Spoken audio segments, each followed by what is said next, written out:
जय हिंद साथियों, स्वागत है आप सभी का एजुकेशन केयर 6 में। और आज हम बात करेंगे एक नई बहाली की नई प्रक्रिया के बारे में।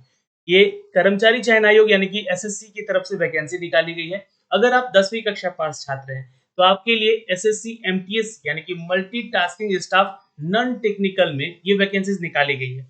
कुछ पोस्ट यहाँ पे हवलदार के भी है जो कि सिविक और सीबीएन के वैकेंसीज के लिए अपडेट की गई है।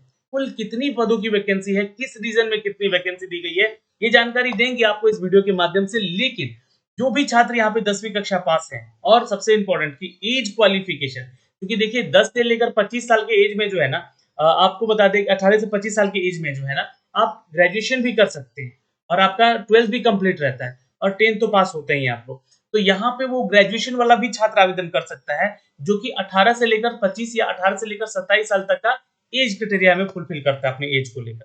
तो आपको ये आपके लिए यहाँ पे अपडेट किया गया है ये सारी वैकेंसीज जिसके बारे में ये वीडियो बनाने जा रहे हैं। वीडियो को ध्यान से देखिएगा, सारी जानकारी एक एक करके ऑफिशियल देंगे। कुल पदों की संख्या, योग्यता क्या है, फिजिकल योग्यता क्या है, यानी कि यहाँ पे जो पीएसटी आपका क्या है वो बताएंगे, उम्र सीमा यानी कि एज क्राइटेरिया क्या है, और नया परीक्षा के पैटर्न पे नया सिलेबस क्या दिया गया है, इसके ऊपर हम लोग चर्चा करेंगे। तो चलिए सीधे लिए चलते हैं इन सभी के अपडेट पे। दोस्तों हम हैं एसएससी के ऑफिशियल वेबसाइट पे, और एसएससी के ऑफिशियल वेबसाइट पे जब आप आएंगे तो आपके लिए एक अपडेट है। यहाँ से ये ऑफिशियल नोटिफिकेशन जारी किया गया है, इसको डाउनलोड करके अपने पास जरूर रख लीजिएगा और कंप्लीट एक बार खुद से भी नोटिफिकेशन पढ़िएगा। ये जो अपडेट दिया गया है दोस्तों 30 जून का ही, यहाँ पे आप देख सकते हैं कि ये जो है टेंटेटिव वैकेंसीज के बारे में अपडेट किया गया है ना। यहाँ पे देखिएगा ये जो अपडेट है आपका, ये टोटल टेंटेटिव वैकेंसी है। अब ये टेंटेटिव क्यों बोला गया है, कारण है इसके पीछे, क्योंकि इसलिए यहाँ पे कि ये नोटिफिकेशन में अभी सीटें बढ़ सकती हैं या बढ़ सकता है। तो अगर हम बात करें रीजन वाइज, है ना, उन पदों के लिए जो कि यहाँ पे वैकेंसी निकाली गई है मल्टीटास्किंग स्टाफ के लिए, जो कि नॉन टेक्निकल स्टाफ और हवलदार के पदों के लिए है ना, रीजन वाइज यहाँ से अपडेट किया गया। जो कि एज क्राइटेरिया छात्र 18 से 25 साल रखते हैं उनके लिए नॉर्थ वेस्ट रीजन के लिए टोटल 31 सीट है। नॉर्थ रीजन के लिए अगर बात करें तो सबसे ज्यादा 402 पोस्ट, और सेंट्रल रीजन की बात करें यहाँ पे तो 13 वैकेंसी है। और अगर हम आप लोग कैटेगरी वाइज भी चेक कर लीजिएगा जिस कैटेगरी में आप बिलोंग करते हैं। ईस्टर्न रीजन की बात करें तो 160 पदों की वैकेंसी है। नॉर्थ ईस्ट रीजन की बात करें तो 42 सीटें हैं यहाँ पे। और मध्य प्रदेश वाले सेक्शन की बात करें ये रीजन की तो 8 सीटें हैं। और वेस्टर्न रीजन की बात करें तो 67 रीजन यहाँ पे सीटें हैं। इस साउथ रीजन की बात करें तो 207 है। कर्नाटका वाले रीजन की बात करें तो यहाँ पे 68 है वैकेंसी। टोटल यहाँ पे अगर हम वैकेंसीज की बात कर ले दोस्तों, जो कि एज क्राइटेरिया 18 से 25 साल रखता है यहाँ पे छात्र, उनके लिए रीजनल ऑफिस में ये ऑफिशियल नोटिफिकेशन कुल 998 पद की है, यानी कि 1000 की ये वैकेंसी है यहाँ पे लगभग। ठीक है, आगे बढ़ते हैं। जिनका एज क्राइटेरिया 18 से 27 साल है उनका भी यहाँ पे रीजन वाइज दिया गया है वैकेंसी, जो कि आप लोग यहाँ से चेक कर सकते हैं। तो अगर हम कुल इनकी बात करें जो कि क्षेत्र 18 सॉरी एज जो है 18 से 27 साल में बिलोंग करते हैं, उनके एज क्राइटेरिया के अनुसार 200 सीट यहाँ पे उनके लिए दिया गया है। कंप्लीट ये रीजन वाइज यहाँ पे आपको सीट अलॉट किया गया, बताया गया है। अब हम बात करें हवलदार के पोस्ट के लिए, तो हवलदार का पोस्ट यहाँ पे 360 है टोटल। तो ये कुल मिला के जो है यहाँ पे 1558 पदों की वैकेंसी देख सकते हैं जो भी छात्र यहाँ पे आवेदन करेंगे, है ना। ये आपका पहला वाला जो है 18 से 25 साल, ये दूसरा 18 से 27 साल, और ये हवलदार के पोस्ट के लिए। ठीक है, ये जो है आपका 15 से 158 पदों का टोटल वैकेंसी है। वैकेंसी बहुत कम है अगर देखा जाए तो। एसएससी एमटीएस का वैकेंसी शायद यहाँ पे 5000 से ऊपर आने वाला था, लेकिन सीटों की संख्या काफी कम की गई है। चलिए इसके नोटिफिकेशन पे चलते हैं, हम लोग यहाँ पे चर्चा करेंगे। और अगर हम बात करें दोस्तों अप्लाई करने के लिए, तो डेट यहाँ मेंशन कर दिया गया है, लिंक एक्टिवेट आज से हो गया है और ये 30 तारीख को नोटिफिकेशन दिया गया है। 21 जुलाई, देखिए समय बहुत कम दिया गया है आवेदन करने का, लेकिन उससे पहले मैं आपको बता दूं कि वीडियो को देख लीजिएगा, उसके बाद सोच समझ के फॉर्म भरिएगा। लास्ट डेट जो है आपका रिसिप्ट डाउनलोड करने का 21 तारीख है। लास्ट डेट पेमेंट का 22 जुलाई है। और लास्ट डेट है आपका ऑफलाइन जो है चालान जनरेट करने का 23 जुलाई, और 24 जुलाई को पेमेंट कर देना है जाके बैंक में। ठीक है, और 26 से लेकर 28 जुलाई के बीच में जो है 2 दिन आपको फॉर्म में एडिटिंग करने का या करेक्शन करने का कुछ ऑप्शन मिलेगा, लेकिन ये करेक्शन आपको रजिस्ट्रेशन फॉर्म में नहीं, एप्लीकेशन फॉर्म में दिखेगा। तो रजिस्ट्रेशन फॉर्म जो भरिएगा उसको बहुत ही देख के सोच विचार के अच्छे से मिला के, स्पेलिंग गलती ना हो ऐसा कीजिएगा, तब जाके यहाँ पे आवेदन कीजिएगा। सितंबर में इसका एग्जाम है, तो यानी कि जुलाई आ चुका है आज यहाँ पे, और जुलाई के बाद अगस्त, अगस्त के बाद यहाँ पे सितंबर, यानी कि कुल मिला के पूरा का पूरा 2 महीना है आपके पास प्रैक्टिस करने को लेकर। तो जो भी छात्र यहाँ पे प्रैक्टिस नहीं किए हैं, क्योंकि तैयारी तो वो कर ही रहे होंगे, प्रैक्टिस अपना बढ़ाइए। अब ज्यादा से ज्यादा हो सके तो प्रैक्टिस सेट लगाइए आप लोग, है ना, इन सभी के लिए, इन सभी का जो एग्जाम के लिए जो प्रीवियस ईयर का पेपर है वो सब लगा सकते हैं। ठीक है, अगर हम बात करें दोस्तों यहाँ पे स्टाफ सिलेक्शन कमीशन के लिए, तो मल्टीटास्किंग स्टाफ को लेकर यहाँ पे नॉन टीचिंग स्टाफ के लिए पे लेवल जो है 1 दिया गया है, यानी कि सैलरी आपकी 18,000 के आसपास की बनेगी बेसिक, प्लस अलाउंस आपको मिलेगा, मान के चलिए कि 25 से 26,000 की सैलरी आपको यहाँ से मिल सकेगी। यहाँ पे साथ ही साथ जो ग्रुप सी का जो non gazetted non ministerial post दिया गया है दोस्तों, जो कि यहाँ पे बता दे, ये एक कॉन्स्टिट्यूशनल बॉडी है, सिक्योरिटी बॉडी है और ट्राइबल्स बॉडी है, जिसके तहत ये वैकेंसी निकाली गई है। वहीं पे आपके लिए हवलदार की भी कुछ पदों की वैकेंसीज निकाली गई है, जो कि लेवल 1 के तहत ही इसका सैलरी स्केल है 7 सीपीसी के तहत, और जनरल सेंट्रल सर्विस ग्रुप के तहत ये वैकेंसी निकाली जाती है, जो कि ग्रुप सी का वैकेंसी है, non gazetted non ministerial central board indirect taxes and custom and the central bureau of neurotics, ये कि हम लोग सीबीएन जानते हैं, उसमें ये वैकेंसीज के लिए आपको पोस्ट दिया गया है। ठीक है, मिनिस्ट्री ऑफ फाइनेंस की तरफ से ये वैकेंसी अपडेट की गई है। अब टोटल वैकेंसी तो हमने बता दी है, लेकिन ये ध्यान रखिएगा टेंटेटिव वैकेंसी जो है यहाँ पे दी गई है 1198 और 360 हवलदार के लिए। कुल मिला के जो है ये टेंटेटिव है, ये बढ़ सकता है, अभी भी आगे देखा जाएगा, जब भी बढ़ेगा तो हम इसका अपडेट जरूर देंगे आपको। रिजर्वेशन का फायदा आप सभी छात्रों को मिलेगा, जो कि सेंट्रल लेवल पे आपको मिलेगा, यानी कि सेंट्रल लेवल पे जिस कैटेगरी, जिस जाति को यहाँ पे कैटेगरी में रखा गया है, उस कैटेगरी के अनुसार कितना छूट आपको मिलेगा, ये सारा डिटेल आपको सेंट्रल लेवल पे होगा। ठीक है, अब जो है यहाँ पे एमटीएस की वैकेंसी जो आई हुई है, उसको लेकर पीएच कैटेगरी के जो छात्र हैं वो भी आवेदन करते हैं, तो उनको भी यहाँ पे सबको छूट मिलेगा। आपका भारतीय होना जरूरी है, नेपाल या भूटान से संबंधित है आप, या इन सभी देशों से संबंधित हैं आप, तो भी आवेदन कर सकते हैं। ठीक है, आगे बढ़ते हैं एज क्राइटेरिया को लेकर। जैसा कि मैंने आपको बताया कि एज कैलकुलेशन 1 अगस्त 2023 से होगा, है ना, 1 अगस्त 2023 से होगा, जो कि सर्कुलर डेट दिया गया है आपका यहाँ पे, और 1 अगस्त 2023 के अनुसार ही आपका जो है एज कैलकुलेट किया जाएगा, जो कि 18 से 25 साल तक के लिए मैंने वैकेंसी आपको दिखाया स्टार्टिंग में, जो कि अलग है, जिनका डेट ऑफ बर्थ जो है 2/8/98 से लेकर 1/8/2005 के बीच होना चाहिए। For the MTS and havildar also department of revenue की तरफ से अपडेट किया गया। अब 18 से 27 साल वाले जो छात्र हैं, उनको भी यहाँ पे जो है छूट दिया गया है, जो कि यहाँ पे पोस्ट दिया गया है, कुछ 200 पोस्ट दिए गए हैं, और यहाँ पे 2/8/96 से लेकर 1/8/2005 के बीच उनका डेट ऑफ बर्थ होना जरूरी है। ये एमटीएस की वैकेंसी है दोस्तों, जो कि आप यहाँ पे अपडेट की गई है, हवलदार की वैकेंसी है जो कि अपडेट की गई। एज में रिलेशन उनको मिलेगा, जो कि सेंट्रल लेवल पे मिलेगा उनको, जो भी छात्र यहाँ पे एससी एसटी ओबीसी पीडब्ल्यूडी एक सर्विसमैन या डिफेंस के सेक्शन से हैं, या फिर किसी सेंट्रल बॉडी में एम्प्लॉय है, वो उनके लिए अपडेट किया गया है, ये एज में छूट की बात की गई है। आगे चलते हैं दोस्तों यहाँ पे। अब बात करें अगर इसेंशियल क्वालिफिकेशन की, तो इसका भी जो कट ऑफ डेट है वो 1 अगस्त 2023, यानी कि इससे पहले जो है आपका मैट्रिक का जो है जो डिटेल है, मैट्रिकुलेशन का सर्टिफिकेशन है, वो आपका सर्टिफिकेशन आ जाना चाहिए, आपका जो है मैट्रिक कंप्लीट हो जाना चाहिए, है ना। 1 अगस्त 2023 से जो है इसका कैलकुलेशन किया जाएगा। As for the ministry of human resource development notification, जो आपका ये रूल है, संख्या है, जो कि गैजेट ऑफ इंडिया में दिया गया है, इसके अनुसार ये जो है, अगर आपने डिग्री, डिप्लोमा या सर्टिफिकेट अवॉर्डेड कोई कोर्स किया है या ओपन डिस्टेंसिंग लर्निंग कोर्स किया है, तो वो भी एज कैलकुलेशन आपका जो, मतलब आपका जो कट ऑफ डेट है, वो आपका कैलकुलेट किया जाएगा 1/8/2023 के अनुसार।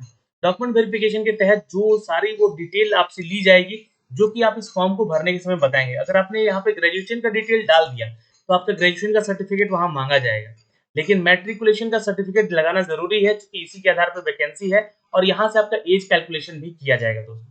तो ये 2-3 चीजें समझ गए। अब फॉर्म को कैसे भरना है, इसके लिए आपको जो पैरा नंबर 10 पे दिया गया है सारा डिटेल, एक एक करके आप यहाँ से पढ़ के जो है फॉर्म भर सकते हैं। आपका फोटो का साइज क्या होना चाहिए, ये सब मेंशन किया गया है। आपका सिग्नेचर का साइज क्या होना चाहिए, ईमेल आईडी और एक फोन नंबर आपके पास होना चाहिए, जो कि एक्टिव होना चाहिए, जिसके अनुसार जो है आप इसका फॉर्म भर सकेंगे दोस्तों। 21 जुलाई तक लास्ट डेट है आवेदन करने का, ध्यान से आवेदन कीजिएगा। फीस की चर्चा अगर करें तो 100 रुपए फीस चार्ज है। वुमेन के लिए यहाँ पे एससी एसटी छात्र हैं अगर आप, तो आपसे कोई फीस चार्ज नहीं लिया जा रहा है। Women candidate and the candidate belonging to schedule SC ST पुरुष में भी है ना, डिजेबल कैटेगरी में है, एक सर्विसमैन में है, तो आपसे कोई फीस चार्ज नहीं लिया जा रहा है। आप जो फीस का पेमेंट जो है नेट बैंकिंग वगैरह, यूपीआई वगैरह, फोन पे, गूगल पे वगैरह से कर सकते हैं, है ना। ये जो ध्यान रखिएगा यहाँ पे 22 जुलाई से पहले और आपका जो है पेमेंट हो जाना चाहिए अब, ठीक है। 21 जुलाई तक लास्ट डेट है एप्लीकेशन फॉर्म भरने का, लेकिन 22 जुलाई तक फॉर्म को पेमेंट करके अप्लाई कर दीजिएगा। अब यहाँ पे दोस्तों बता दें कि 26 जुलाई से लेकर 28 जुलाई तक जो है आप छात्र फॉर्म में करेक्शन कर सकते हैं, अगर कोई आपके फॉर्म को लेकर कोई दिक्कत होता है तो। लेकिन ध्यान में रखिए रजिस्ट्रेशन वाले फॉर्म में दिक्कत नहीं होना चाहिए, उसका सुधार नहीं किया जाएगा। वहां पे अगर आप एप्लीकेशन फॉर्म में कोई गलती होता है, सुधार करते हैं, तो आपसे 200 रुपया जो है चार्ज किया जाएगा। अगर फिर भी कोई गलती होता है और फर्स्ट गलती के बाद फिर गलती है आपका, कुछ ना कुछ त्रुटि करना है, तो उसको सुधार के लिए फिर 500 रुपया आपको मॉडिफिकेशन के लिए देना होगा। तो ये जानकारी है यहाँ से दोस्तों जो कि दी गई है आपके इस फॉर्म को लेकर। अब हम बात कर लेते हैं इनके रीजन को लेकर, जहाँ के लिए एड्रेसेस दी गई है। इन रीजन में इनका एड्रेसेस है, ऑफिसेज है, जिस भी रीजन के लिए आप आवेदन करेंगे। तो आप देखिएगा यहाँ पे किस रीजन के लिए ज्यादा वैकेंसीज है, पहले उनके लिए आवेदन कर लीजिएगा। जी हाँ, आप उसी के लिए अप्लाई कर सकते हैं, सबसे ज्यादा सीट के लिए तो बेहतर होगा। वैसे तो ऑल इंडिया वैकेंसी है, कहीं भी आपको भेजा जा सकता है आपके मार्क्स के अनुसार, है ना। अब स्कीम ऑफ एग्जामिनेशन पे आते हैं दोस्तों। यहाँ पे आपको बता दें कि examination will consist in the computer based test आपका होगा। फिर उसके बाद फिजिकल एफिशिएंसी टेस्ट होगा आपका, फिजिकल स्टैंडर्ड टेस्ट चेक किया जाएगा। और जो है पोस्ट ऑफ हवलदार के लिए, ये आपका पीएसटी जो है हवलदार पोस्ट के लिए। कंप्यूटर बेस्ड टेस्ट जो होगा दोस्तों कंडक्ट इन हिंदी इंग्लिश दोनों रीजन में होगा, लेकिन इसके साथ साथ 13 ऐसे रीजनल लैंग्वेज में भी होगा जो कि यहाँ पे मेंशन किए गए हैं। इन सभी लैंग्वेजेस में आपके जो है यहाँ पे ये परीक्षा ली जाएगी। शेड्यूल ऑफ एग्जामिनेशन आपके लिए एग्जाम से ठीक 1 हफ्ता या 2 हफ्ता पहले दिया जाएगा, है ना, अपडेट किया जाएगा, एडमिट कार्ड वगैरह सब जारी किया जाएगा। और यहाँ पे कोई भी प्रोविजनल री एवल्यूशन या रीचेकिंग वाला सिस्टम नहीं रहता है। तो यहाँ पे जो है आप अपना एड्रेस वगैरह वही दें जो कि एक बार सही से सुधार ना करने का उसमें अवसर मतलब लगे, है ना। यहाँ पे देखिएगा अगर एग्जाम पैटर्न की, तो जो आपका सीबीटी टेस्ट होगा दोस्तों ये बहुत इंपॉर्टेंट है। यहाँ पे 2 सेक्शन में बांटा गया है, एक ही दिन एग्जाम होगा लेकिन 2 सेक्शन में है। अब जो भी छात्र, देखिए यही बदलाव किया गया आपके एग्जाम पैटर्न को लेकर, क्योंकि पिछली बार 25-25 क्वेश्चन दिए गए थे। अब यहाँ पे न्यूमेरिकल और आपका मैथमेटिक्स से जो है 20 क्वेश्चन होगा आउट ऑफ 60, ठीक है। और ये 45 मिनट का समय दिया जाएगा। जो भी छात्र यहाँ पे स्क्राइब सेक्शन से हैं, है ना, जिनको कि पैरा नंबर 8 में रखा गया है, उनके लिए 60 मिनट दिया जाएगा। लेकिन जो छात्र नॉर्मल है, जनरल में है, ओबीसी में है, तो इनके लिए 20 क्वेश्चन के लिए जो है 60 में से 20 क्वेश्चन जो है आपका रहेगा यहाँ पे। 20/60 लिखा गया, ये जो है मैक्सिमम मार्क्स है आपका 60, ठीक है। और ये नंबर ऑफ क्वेश्चन आपका 20 है यहाँ पे, ये चीज यहाँ पे दी गई, यानी कि 20 क्वेश्चन होगा 60 नंबर का। और रीजनिंग में भी 20 क्वेश्चन होगा 60 नंबर का, जैसे कि मैंने बताया। इनके लिए 45 मिनट रहेगा, ठीक है। ये दोनों के लिए 45 मिनट होगा, और ये दोनों पेपर के लिए आपको 45 मिनट का समय दिया जाएगा। यानी कि जीके का आपका जनरल अवेयरनेस का टेस्ट होगा, और इंग्लिश लैंग्वेज का और कॉम्प्रिहेंशन का टेस्ट होगा यहाँ पे। तो ये थोड़ा सा पेपर है, यहाँ पे 25-25 क्वेश्चन दिया गया है, 75-75 नंबर का। तो ये देखिएगा 120 नंबर यहाँ से हो गया, और 150 नंबर यहाँ से हो गया। ये मैक्सिमम मार्क्स है आपका, ठीक है। तो यहाँ से देखिएगा तो ये जो है आपका एग्जाम में बदलाव किया गया है। कंप्यूटर बेस्ड टेस्ट बोला जा रहा है दोस्तों यहाँ पे कि will conduct into 2 session, session 1 session 2, जैसा कि मैंने बताया सेम डे होगा। And the both session will be mandatory to attempt, not attempting any session will disqualify the candidate. मतलब यहाँ पे आपको सारा का सारा सेक्शन अटेम्प्ट करना होगा। जैसे कि बैंक में एग्जाम होता है ना, ये सारे सेक्शन वाइज होते हैं, तो यहाँ पे आपको सारा सेक्शन अटेम्प्ट करना होगा, ठीक है। The candidate will get 45 minute to complete each section, है ना। यहाँ भी 45 मिनट है, उसको भी 45 मिनट है, ये ध्यान रखें। विल गेट ऑटोमेटिकली क्लोज हो जाएगा 45 मिनट के बाद दोनों के ही। यानी कि अगर सेक्शनल देखें तो 2 सेक्शन बांटा गया है ना। इसमें मैथ रीजनिंग रख दिया गया है, और इसमें इंग्लिश और जीके रख दिया गया है। ये एक थोड़ा सा जो है बैंकिंग के पैटर्न पर लेकर आया है एसएससी आप लोग का एग्जाम, इस बार बदलाव किया गया है आपके, ठीक है। The candidate will get 45 minute complete one session, and complete 45 minute second section 1 will get automatically close, ये बंद हो जाएगा। और दूसरा जो सेक्शन है वो भी 45 मिनट के बाद बंद हो जाएगा। यही बातें यहाँ पे लिखी गई है। Computer based test will consist objective type, multiple question होंगे यहाँ पे। Question will be the English in Hindi also the 13 languages, यानी कि 13 लैंग्वेज में भी यहाँ पे और आपको जोड़ के दिया गया है। There will be no negative marking in the section 1। अब मैथ और रीजनिंग का जो भी छात्र यहाँ पे क्वेश्चन बनाएगा उसमें नेगेटिव मार्किंग नहीं है, तो अच्छे से अटेम्प्ट कीजिएगा कि एक्यूरेसी बने क्वेश्चन वहां से। लेकिन सेक्शन 2 में there will be negative marking in one of mark for each wrong answer and the candidate are there for the advice to keep the mind while answering the question. मतलब GK और English का question attempt कीजिएगा, वहां पे negative marking रखा गया है, तो ये ध्यान में रखिएगा। सेक्शन 1 में निगेटिव मार्किंग नहीं है, जहाँ पे मैथ रीजनिंग है, तो ये अच्छा चीज है आप लोग के लिए, छात्रों के लिए। लेकिन जीके और इंग्लिश जहाँ पे सबसे ज्यादा गलती करने के चांसेस, मतलब तुक्का मारने वाला जहाँ सेक्शन है, वहां पे आप लोग को सेक्शन 2 में निगेटिव मार्किंग बोल दिया गया है कि रखा गया है एक एक नंबर का। ठीक है, अब जो भी डिटेल आएगा यहाँ पे आप लोग एग्जाम का पैटर्न जो भी आपको दिया जाएगा, उसी के आधार पर आप लोग को अपना तैयारी भी करना है। ठीक है, तो ये जानकारी यहाँ से आपको दी गई है दोस्तों, जो कि आप ऑनलाइन फॉर्म इसके लिए सबमिट करें, और जब इसका आंसर शीट जारी किया जाएगा तो 100 रुपये आपको पेमेंट लिया जाएगा उस समय, अगर आप रीचेकिंग करवाते हैं अपने आंसर्स को तो।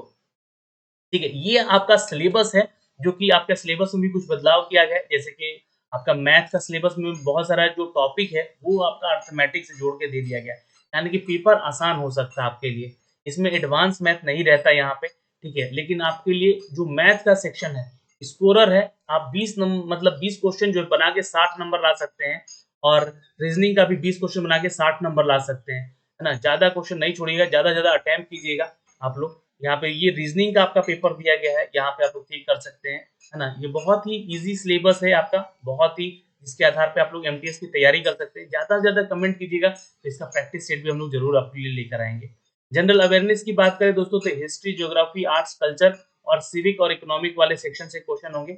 जनरल साइंस और एनवायरमेंटल से क्वेश्चन होंगे, जो कि 10वीं कक्षा के पास के आधार पे यहाँ से होंगे। लेकिन ध्यान में रखिएगा, ये सेक्शन 2 है, और यहाँ सेक्शन 2 में जो है आप लोगों को निगेटिव मार्किंग भी है। इंग्लिश में आपको लैंग्वेजेस के साथ साथ कॉम्प्रिहेंशन भी दिया जाएगा, जिसके आधार पे कुछ क्वेश्चन पैराग्राफ वगैरह देकर आपसे सवाल पूछे जाएंगे।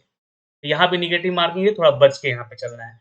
अब बात करें फिजिकल की, तो दोस्तों यहाँ पे जो छात्र जो है हवलदार के पोस्ट के लिए आवेदन करेंगे, है ना, सिविक या सीवीएन के लिए, तो उनके लिए यहाँ पे वॉक इन यानी कि रनिंग नहीं है, ये वॉक करके आपको 1600 मीटर चलना है, 15 मिनट का समय है। आप दौड़ भी सकते हैं धीरे धीरे, जैसे कि जॉगिंग वगैरह करते हैं, लेकिन रनिंग नहीं करना है ना। फीमेल के लिए 1 किलोमीटर है 20 मिनट में, तो ये बहुत ही आसान है फिजिकल, यहाँ पे ये ध्यान रखिएगा। अब पीएसटी की बात कर लेते हैं यहाँ पे दोस्तों, तो जो भी हाइट वगैरह है पुरुषों के लिए 157.5 सेंटीमीटर का है, और इसमें रिलैक्सेशन मिलेगा जो गढ़वाली है, असामीज है, गोरखा है, और जो भी शेड्यूल ट्राइब से आते हैं छात्र, उनके लिए। चेस्ट में यहाँ पे जो है 81 सेंटीमीटर होना चाहिए बिना फुलाए, और एक्सपेंशन जो है कम से कम 5 सेंटीमीटर का होना चाहिए, यानी कि 86 एक्सपेंशन होना चाहिए। महिलाओं के लिए जो हाइट रखा गया है 152 सेंटीमीटर रखा गया है। इसमें रिलैक्सेशन दिया जाएगा जो अदर कैटेगरी में है या इन क्षेत्रों से आते हैं, उनको 2.5 सेंटीमीटर का रिलैक्सेशन दिया गया है। और पुरुषों के लिए 5 सेंटीमीटर का रिलैक्सेशन दिया गया है, जो कि यहाँ पे 157 सेंटीमीटर में है, और जो इन क्षेत्रों से बिलोंग करते हैं। ठीक है, और महिलाओं के लिए एक सेक्शन रखा गया कि 48 किलो आपका वजन होना चाहिए, लेकिन जो शेड्यूल ट्राइब है या इन क्षेत्रों से आते हैं, उनके लिए 2 किलो का वजन, यानी कि अगर वो 46 केजी के भी होंगी तो उनको यहाँ पे अलाउ कर दिया जाएगा।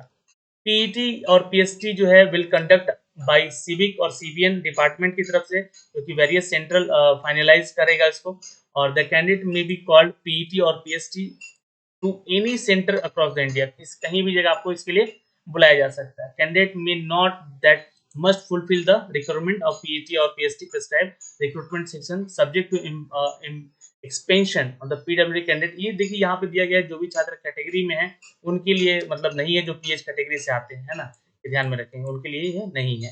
तो ये जानकारी है दोस्तों, जो कि अप टू डेट की गई है इस नोटिफिकेशन के माध्यम से, जो कि हमने आपको सारा डिटेल बताया। कौन कौन से डॉक्यूमेंट्स लगेंगे इसको लेकर यहाँ पे डिटेल दिया गया है पैरा नंबर 15 में, आप लोग चेक कीजिएगा। अगर नहीं समझ में आएगा तो बोलिएगा, मैं इसके ऊपर भी वीडियो जरूर बनाऊंगा। डॉक्यूमेंट वेरिफिकेशन के समय आपके सारे ये डॉक्यूमेंट्स मांगे जाएंगे जब आपका ज्वाइनिंग का टाइम आएगा। तो मोस्ट प्रोबेबली मैंने यहाँ पे आपको वो सारी जानकारी दे दी है, सिलेबस को लेकर, एग्जाम पैटर्न को लेकर, एज क्राइटेरिया को लेकर, फिजिकल स्टैंडर्ड को लेकर। और अगर आपका फिर भी कोई डाउट यहाँ पे रहता है दोस्तों, तो आप कमेंट सेक्शन में कमेंट कीजिएगा। फीस यहाँ पे मात्र 100 रुपये है, आवेदन जरूर कर लीजिएगा। आवेदन अगर करने नहीं आ रहा है तो कमेंट बॉक्स में कमेंट जरूर कीजिएगा, हम आपके लिए जो है आवेदन करके भी एक फॉर्म जरूर बना के देंगे। जय हिंद साथियों, मिलेंगे आपसे अगले वीडियो में, तब तक के लिए अपना ख्याल रखेंगे।